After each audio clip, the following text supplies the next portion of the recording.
दोस्तों अस्सलाम वालेकुम वरहमतुल्लाहि वबरकातुहू। पिछले दिनों मैं अपने दोस्तों के साथ ये जो आपने देखा होगा ख़त्म नबूवत रिसर्च सेंटर और रद्द मरज़ियत रिसर्च सेंटर पर काम हो रहा है। इंशाल्लाह उम्मीद है कि अगले संडे तक इसका लेंटर जो है वो इंशाल्लाह डल जाएगा अल्लाह के फजल करम के साथ। तो मैं अपने दोस्तों के साथ एक बड़े ही मुखय्यर हज़रात से मिलने चले गए। तो जब हम वहाँ गए बैठे, उन्होंने बड़े इखलाक के साथ हमें बिठाया, हमारे लिए चाय वगैरह बनाई। तो गुफ्तगू होने शुरू होगी। उनको आने का मकसद बयान किया गया कि इस तरह यहाँ पे एक मस्जिद की तामीर हो रही है और उसके नीचे जो है बेसमेंट जो बन रहा है वो ख़त्म नबूवत रिसर्च सेंटर के लिए बन रहा है। तो आप हजरात से तावन के लिए आए हैं। तो उन्होंने पूछा कि कितनी ज़मीन है जिस पे ये रिसर्च सेंटर बन रहा है। तो हमने बताया 10 मरले जगह है। तो उन्होंने पूछा आपने इसका कोई एस्टीमेट लगवाया है। तो हमारे दोस्तों ने उनको बताया कि ये काम शुरू हो चुका है, बेसमेंट के नीचे दीवारें इतनी इतनी खड़ी हो गई हैं। तो उन्होंने पूछा कि फिर भी क्या इसका एस्टीमेट है कि ये जो मस्जिद ऊपर पूरी मुकम्मल तामीर होगी, पूरा मुकम्मल काम, तो इस पर कितना खर्च आएगा, कोई इंजीनियर ने आपको बताया हो।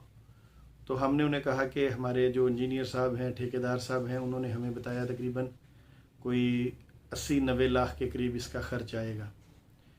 तो उन्होंने कहा चलें 10 लाख और एस्टिमेट ऊपर कर लें, तो यानी 1 करोड़ रुपया तकरीबन इस पे खर्च आएगा। हमने कहा जी ऐसा कर लें। उन्होंने पूछा तो ये जो मस्जिद है इसमें कितने अहबाब नमाज पढ़ सकते हैं, कितने लोगों की जगह होगी।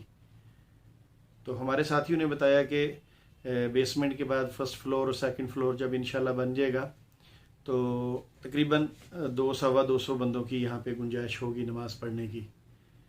तो उन्होंने आवाज़ दी अपने बच्चे को और कहा जाओ कैलकुलेटर लेके आओ। हम हैरान हो गए कि पता नहीं कैलकुलेटर से उन्होंने क्या करना है। तो मेरे जहन में उस वक्त ये बात आई कि शायद ये उसकी सही तखमीना लगाना चाहते होंगे, चूँकि ख़ुद भी शायद इनका तल्लुक़ कहीं इंजीनियरिंग डिपार्टमेंट से होगा। तो बराबर कैलकुलेटर बच्चा लेके आया, उन्होंने पकड़ लिया और बैठ के कुछ कैलकुलेशन करने लगे। थोड़ी ही देर के बाद उन्होंने कहा कि जहाँ तक मैंने कैलकुलेशन की है कि आपका जो एक मुसल्ला है, जो एक जहाँ शख्स नमाज पढ़ेगा, इसकी लागत तकरीबन कोई 50,000 के करीब बन रही है। तो हमें चूँकि इस बात की समझ नहीं थी, हमने पूछा जी हम आपकी बात समझे नहीं। उन्होंने कहा 200 मुसल्ले अगर हम करें इस पूरी मस्जिद के अंदर तो फ़ी मुसल्ला 50,000 रुपये का लगाएं तो फिर 1 करोड़ रुपया बन जाता है। इसमें मस्जिद की ज़मीन, इसमें मस्जिद का बेसमेंट, मस्जिद का फर्स्ट फ्लोर और सेकंड फ्लोर शामिल कर लें।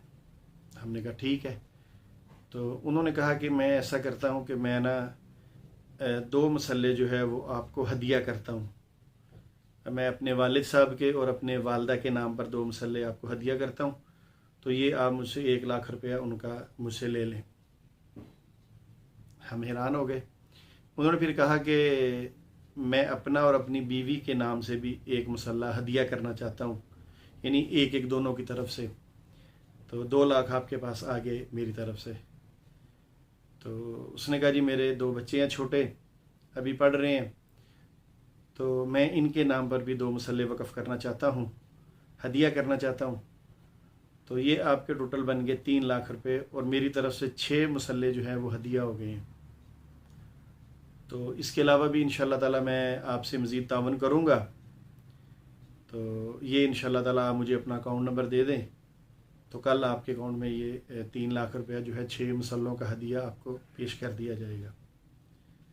अब हम सारे, क्योंकि हमने कभी ऐसी पहले बात सुनी नहीं, हमारे लिए बिल्कुल नई बात थी, तो फिर हमने उनसे पूछा कि ये जी आपके ज़हन में कैसे आइडिया आया।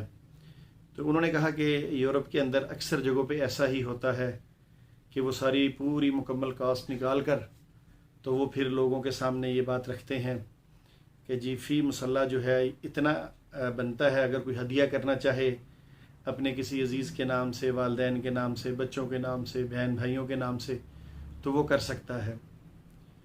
तो इस तरह वहाँ पे चलता है। तो मैंने कहा इसी तरह मैं भी क्यों ना इस कार खैर में अपने वालदैन के नाम से, अपने मियाँ बीवी के नाम से और बच्चों के नाम से हदिया करूँ।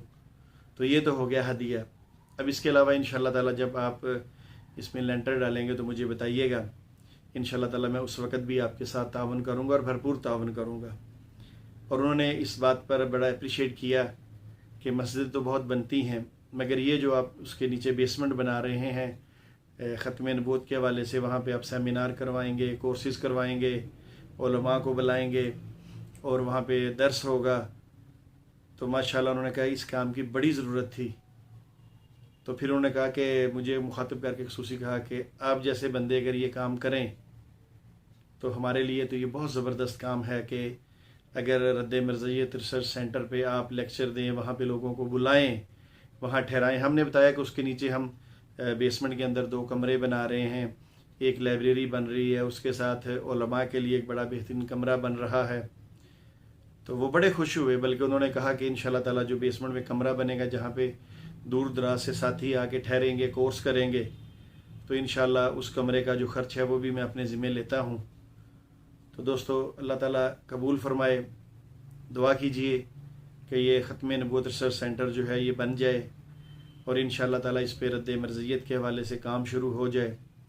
آپ تمام احباب کے تعاون کی ضرورت ہے، آپ تعاون کریں گے انشاءاللہ تعالیٰ یہ کام آگے بڑھتا چلا جائے گا۔ تو خیر ہم دوست پھر جب وہاں سے واپس آ گئے تو رستے میں ہم یہی ڈسکس کر رہے تھے کہ دیکھیں اس بندے نے کس طرح 6 مسلح ہدیہ کیے، بچے ابھی چھوٹے چھوٹے ہیں، اس کے اسکول پڑھ رہے ہیں، مگر اس کے باوجود جو لوگ ان مسلوں پہ آ کر ساری زندگی نماز پڑھیں گے ان بچوں کو اس کا ثواب ملتا جائے گا۔ تو اس طرح آپ بھی اپنے بچوں کے نام پہ، اپنے گھر والوں کے نام پہ چاہے مل کر ایک مسلح وقف کیجئے، چاہے علیحدہ علیحدہ کیجئے، اس کار خیر میں حصہ ڈالیے اور اپنی آخرت کا جو ہے وہ الحمدللہ سرمایہ کما لیجئے۔ اللہ تعالی ہم سب کو نیکی کے کام کرنے کی توفیق عطا فرمائے۔ وما علینا الا البلاغ المبین۔ السلام علیکم ورحمۃ اللہ وبرکاتہ۔